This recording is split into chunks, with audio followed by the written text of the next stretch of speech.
குணத்தில்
இடத்தில் இருக்க அதற்கு தகை என்று முறையோடு நூலை கற்று அவையில் அமர்ந்திருக்கும் ஆன்றோர்களுக்கும் சான்றோர்களுக்கும் மற்றும் மிக சிறப்பாக இப்படிப்பட்ட ஒரு அற்புதமான பாராட்டு விழாவினை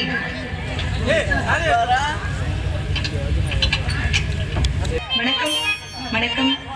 நான் என் செய்யும் வினைதான் என் செய்யும் என்னை நாடி வந்த கோள் என் செய்யும் கொடுங்கூட்டின் செய்யும் குமரேசன் இது தாளும் சிலம்பும் சதங்கையும் தண்டையும் சண்முகமும் தோளும் கடம்பும் எனக்கு முன் வந்த தோன்றனை என்றது மிருகப் பெருமானை சண்முகனை சரவணனை ஆறுமுகனை தகப்பன் சுவாமியை சுவாமிநாதனை வெற்றி வேலனை வேல்முருகனை கந்தனை குகனை கடம்பனை கார்த்திகேயனை சண்முகநாதனை குன்றக்குடிவாழ் மயில்மலை கந்தனை வணங்கி வழிபாடு செய்து முருகனுடைய பெயர் எண்ணிலடங்காத பெயர்களுக்கு அத்தனை திருநாமங்கள் கொண்டு என் இறைவன் முருகனை முதலிலே வணங்கல நல்லதே நடக்கட்டும். வெற்றிவேல் முருகனுக்கு, வீரவேல் முருகனுக்கு, ஞானவேல் முருகனுக்கு, பழனி அடிவாரத்துல ஓடுற சண்முக நதியோட எல்லாரும் வணங்கி சண்முக நதி ஓரம் எங்க சரவண புகழ் பாடும் பழனி மலை பதிகின்றே நாளும்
இது எங்களுடைய இனவழக்கமாக நடந்து வரக்கூடிய ஒரு சம்பிரதாயம். அதற்கிடங்க என்னுடைய தந்தை வந்தார். இன்னைக்கு கலைஞர்கள்லாம் அதிகம் இல்லையானே, அதனால அப்பா முக்கியமான பொறுப்பை என்னை நம்பி ஒப்படைத்து அனுப்பியுள்ள முருகப்பெருமானுக்காக அவருடைய அபிஷேகத்திற்காக திணை விதைக்கப்பட்டு இருக்கிறது. திணை பயிர்களை பறவைகள் சேதாரம் செய்து விடா வண்ணம் கண்ணும் கருத்துமாக ஆளோளும் சோகின்ற பறவைகளை விரட்ட வேண்டுமா? திணைக்கு துணைக்காக நான் செல்கின்றேன். எனக்கு துணைக்காக ஒருத்தியா 2 பேரா? எத்தனை தோழின்னு எனக்கே தெரியல. பொதுவாக நான் சொல்லுவேன் 2 தோழிகள் வராங்கன்னு. இன்னைக்கு அப்படி கிடையாது. 2க்கும் மேற்பட்ட தோழிகள், அண்ணன்மார்கள். உள்ள உட்காரவே இடம் போறல நல்லா இருக்கு. இப்படி எல்லாம் பார்க்கும்போது காலைகாலம் அவ்வளவு மகிழ்ச்சியா இருக்கு. அதனால அப்பேற்பட்ட தோழிகளையும் என்னுடைய அண்ணன்களையும் அழைத்துக் கொண்டு முருகப்பெருமானுக்காக விதைக்கப்பட்ட திணைக்கதிர்களை அறுவடை செய்து சிறப்பான முறையிலே காவல் பார்க்கணும். அப்பாவினுடைய அன்பு கட்டளையாக இருந்தாலும் அப்பா அன்பு கட்டளை இட்டார். கட்டளை இடுறதுலே விதம் இருக்கு. அதிகாரமா செஞ்சுதான் ஆகணும் அப்படின்னா மனசு வராது. அன்பா செஞ்சிருங்கன்றா அது ஒரு மனம் அந்த நிலைக்கு மாறி அது போல என்னுடைய தந்தையினுடைய கட்டளைப்படி காவலுக்கு சென்று வருகிறேன் என்ற சம்மதத்தை கொடுத்து விட்டேன். அது முருகனுக்குன்னு கேட்ட உடனேயே காது குளிர முருகனுடைய நாமத்தை கேட்டவுடனே மனதில் மற்றற்ற மகிழ்ச்சி. கண்டபுராணத்தின் கதாநாயகர் யாருன்னா முருகப்பெருமான் தான். நாம் எல்லோருமே கலியுகத்தில் வணங்க வேண்டிய தெய்வம் யாருன்னா முருகன் தான். முருகா முருகா முருகான்னு சொன்னாலே போதும், வேற ஒண்ணுமே வேணாம். வந்த வினையும் வருகின்ற வல்வினையும் கந்தன் என்று சொல்ல கலங்குமே செந்தன் நகர் சேவகா என்று சொல்லி துணீர் அணிவாருக்கு மேவ வராது வினைனாங்க. வினையெல்லாம் வேரோடு களையணும்னா வேலை வணங்கணும். வேலை வணங்கினாலே வினையெல்லாம் சாதாரண போகாது, வேரோட களைஞ்சு போயிடுமா. அப்பேற்பட்ட வேலை ஏந்திய வேலவனை வணங்குவதுதான் என்னாலும் என்னுடைய வேலை. அப்பேற்பட்ட கந்த பெருமானுக்காக நடக்கக்கூடிய இந்த காவல் சிறப்பாக செவன நடக்க வேண்டும். காவல் சிறக்க உலகத்தையே கட்டியாளக்கூடிய உமை என்னை ஆதிவரா சக்தி உலகத்தை என்ற பின்பும் இன்றும் கண்ணியாக விளங்குகின்ற அம்பிகை என் தாய் மதுரை மீனாட்சி அவளை வணங்கி அதன் பிறகு காவலுக்கு செல்வதற்கு ஆயத்தமாக நாம் வாருங்கள். என்னை ஆட்சி செய்வாயம்மா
விதிக்கின்ற மேனி அபிராமி எந்தன் விழித்துணையே அப்படின்னு அபிராமி தாயாரினுடைய நேரடி பார்வையெல்லாம் வேண்டாம், ஓரமா கடைக்கண் விழிப்பார்வை பட்டாலே போதுமா சகலவிதமான செல்வங்கள் வந்து சேருமா.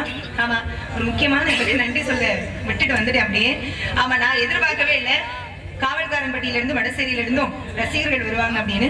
ரசிகர்கள் சார்பாக வந்து இந்த விழாவினுடைய நாயகராக விளங்கக்கூடிய அன்பு அப்பா அவர்களுக்கு பொன்னாடை பொருத்தி சிறப்புப்படுத்தியமைக்காக வாழ்நாள் முழுதும் நன்றிகடன் பண்றீங்க. என்னுடைய கலை குடும்பத்தின் சார்பாக மனவார்ந்து நன்றியை தெரிவித்துக் கொள்கிறேன். நன்றி வணக்கம். நீங்க வருவீங்க நான் எதிர்பார்க்கவே இல்லை. ரொம்ப நன்றி.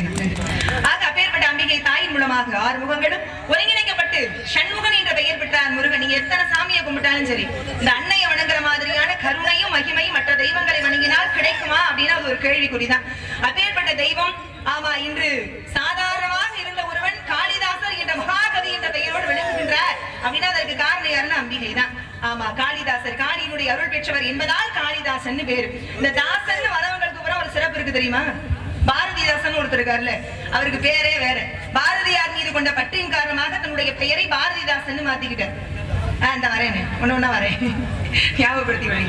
துளசிதாசர்னு ஒருத்தர் இருந்தாரு, அவரும் அப்படித்தான். எதனால துளசிதாசர் தாசர் அப்படின்னாலே அடிபணிகிறது, அடிமை அப்படின்னு அர்த்தம்.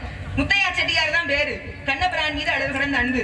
எப்பொழுது வந்து திருப்பாவையை படித்தாரோ அதன் பிறகுதான் என்ன செய்தார், அர்த்தமுள்ள இந்து மதம் அப்படின்ற நூலை எழுத ஆரம்பித்தார். திருப்பாவையின் மூலமாக கண்ணபிரான் மீது அன்பு கொண்ட காரணத்தினால் தன்னுடைய பெயரை கண்ணதாசன் அப்படின்னு மாத்திக்கிட்டார்.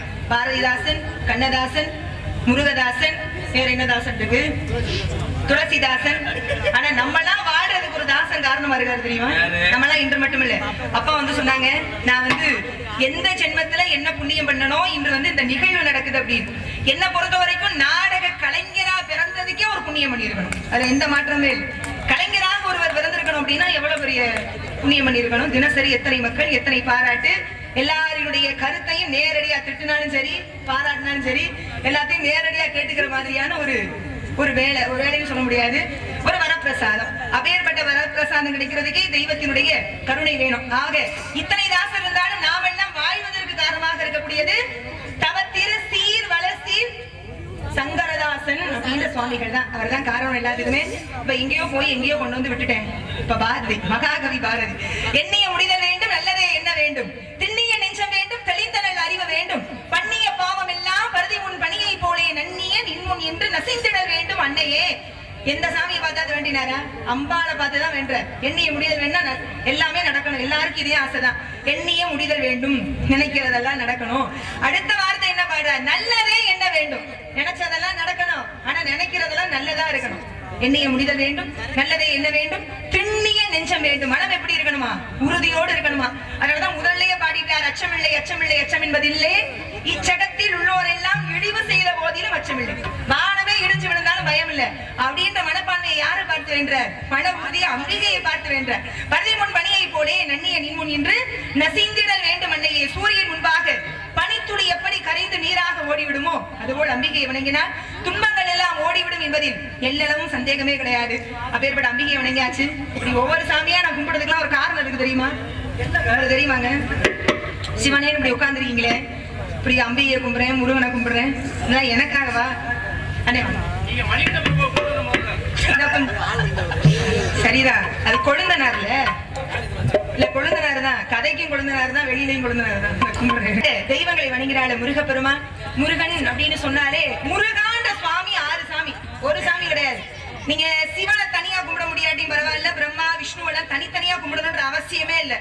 முருகான்ற ஒரு தெய்வத்தை வணங்கினாலே போதும். வஞ்சுமுகம் தோன்றில் ஆறுமுகம் தோன்றும், வெஞ்சமரி லஞ்சே என வேல் தோன்றும், நெஞ்சில் முருகால் இணைக்கில் இருகாலும் தோன்றும். முருகா என்று ஓதுவார் முன். ஈசானம் தற்புருட மாமதேவம் சத்யோஜாத மகோரம் என்ற 5 முகங்கள் தோன்றினால் அதோமுகம் என்ற 6வது முகமும் தோன்றும். வெஞ்சமரில் அப்படின்னா என்ன அர்த்தம், எப்பெல்லாம் மனசு தேவையில்லாம அலையுதோ, சம்பந்தம் இல்லாம யோசிக்குதோ, குழப்பத்தில் இருக்கோ, மன நிம்மதி இல்லாம இருக்கோ, அப்பெல்லாம் முருகனை நினைத்தால் அஞ்சேல் பயப்படாதன்னு வேல் தோன்றுமா. நெஞ்சில் ஒருகால் இணைக்கில் இருகாலும் தோன்றும் முருகா என்று ஓதுவார்கள். அப்பேற்பட்ட தெய்வம் முருகன், கருணை கடல் முருகன். அவரை வணங்கணும், வணங்கிக்கிட்டே வணங்க வணங்க வணங்க வணங்க இந்த கலியுகத்தினுடைய பிறவி பயனை நிச்சயமாக அடைத்து விடுவோம் அப்படின்றதுல சந்தேகமே இல்ல. முருகனை வணங்கியாச்சு. எல்லாரும் யாரதான் இப்ப கும்பிடுறது அப்படின்னு பார்த்தா அண்ணாமலையாரை வணங்கல. ஓம் நம சிவாய ஓம் நம சிவாய உலகையாடும் இனிய நாமம் ஓம் நம சிவாய ஓம் நம